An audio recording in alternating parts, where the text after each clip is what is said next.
வணக்கம் நண்பர்களே. இன்னைக்கு எண் 47 பயன்படுத்தினா எப்படி பலன் கொடுக்கும் அப்படின்னு பார்க்கலாம். எண் 47 47 நம்பரு ராகு பிளஸ் கேதுவோடைய சேர்க்கை கொண்ட எண். ஒரு ஆளு வந்து ஆசையை அதிகமா கொண்ட ஆளு, ஒரு ஆளு வந்து ஆசையை வந்து வெறுக்கக்கூடிய ஆளு. அப்ப இவங்க ரெண்டு பேரும் சேர்ந்தா எப்படி இருக்கும் அப்படின்னா, இவங்களுடைய எதிர்பார்ப்பு நிறைவேறாம நிலை விட்டு ஓட்டும், இருக்கிற இடத்த விட்டு வேற இடம் வந்து காலி பண்ணிக்கிட்டே இருக்கும். அப்ப இவங்க ஆசைகள் நிறைவேறாம அந்த இடத்த விட்டு மாறிக்கிட்டே இருப்பாங்க. இதே என் செல்போன்ல இரண்டாவதா வரக்கூடிய 2 நம்பர் வந்து பாத்தீங்கன்னா கணவன் அல்லது மனைவி ஸ்தானத்தை குறிக்கக்கூடியதா இருக்குது. அப்ப இந்த இடத்துல 47 இருந்தது அப்படின்னா கணவன் மனைவிக்குள்ள பிரச்சனை வந்து ஓயாது. இவருடைய ஆசையை இவரு நிறைவேற்ற முடியாது, அவருடைய ஆசையை இவங்க நிறைவேற்ற முடியாம 2 பேத்துக்கும் சண்டை சச்சரவுகளாவே இருக்கும். அதே 3வது 2 எண் தொழில குறிக்கக்கூடியது. இந்த 47 எண் வந்து தொழில் ஸ்தானத்துல வந்துருச்சு அப்படின்னா இவங்க வந்து இடமாற்றம் ஆகிக்கிட்டே இருப்பாங்க.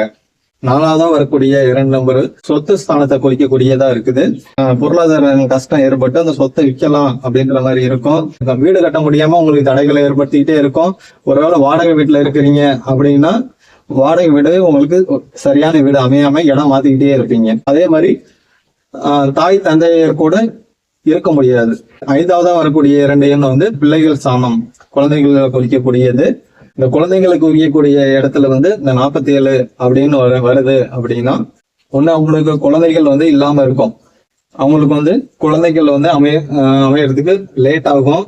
இல்ல அப்படின்னா அந்த குழந்தைகளுக்காக ட்ரீட்மெண்ட் மாத்தி இடம் மாத்தி பார்த்துக்கிட்டே இருப்பாங்க. அந்த மாதிரி இருக்கும். இல்ல உங்களுக்கு குழந்தைகள் வந்து படிக்கிற வயசுல இருக்கிறாங்க அப்படின்னா அவங்களுக்கு வந்து அந்த ஸ்கூல் வந்து பாத்தீங்கன்னா ஒரு நிலையான ஒரு ஸ்கூலா வந்து அமையாது. அந்த ஸ்கூலை வந்து அவங்க மாத்திக்கிட்டே இருக்கிற மாதிரி ஒரு சூழ்நிலையை வந்து கண்டிப்பா கொடுக்கும். அதே கூட்டு எண் வந்து 47 அப்படின்னு வந்துருச்சு அப்படின்னா இப்ப உங்களுக்கு மொத்தமாவே கணவன் மனைவி ஸ்தானம், தொழில் ஸ்தானம், சொத்து, பிள்ளைகள் ஸ்தானம், இந்த பாதிப்பு வந்து இதுல எல்லாத்துலயுமே உங்களுக்கு அமையும். Okay friends, thank you. அடுத்து வேற ஒரு வீடியோவில் பார்க்கலாம்.